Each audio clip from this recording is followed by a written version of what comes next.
Изгубени во преводот, си го сакатиме и јазикот и имиџот. Ова е констатација на филолозите кои се занимаваат исклучиво со превод. Анализата е направена главно на начинот на кој кај нас директно се преведуваат изјавите од дипломатите, што според филолозите укажува на еден благо кажано понижувачки третман на категоријата македонски јазик. Кај нас преводот се третира како стока.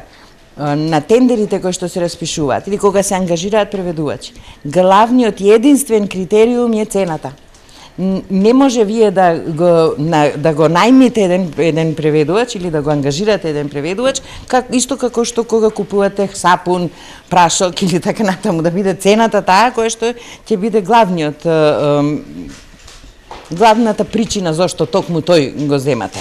За многумина проблемот во преведувањето е сиромашноста на изразувањето на македонскиот јазик, што според филолозите е сосема неточно и погрешно. Не се работи за тоа дека македонскиот јазик е сиромашен. Напротив, се работи за тоа дека ние не го знаеме доволно.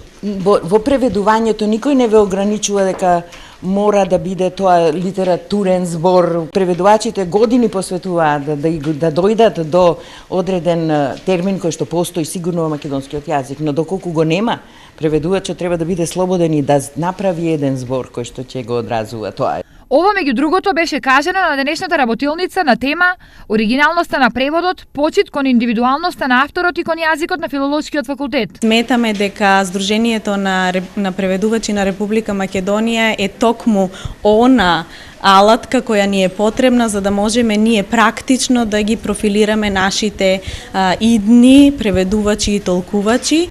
Инаку, преводот по сите книжевни стандарди е со иста тежина како и пишувањето, односно создавањето на ново книжевно дело. Од тука и важноста преведувањето да се свати не само како трансформација на зборовите од еден во друг јазик, туку и како уметничка креација.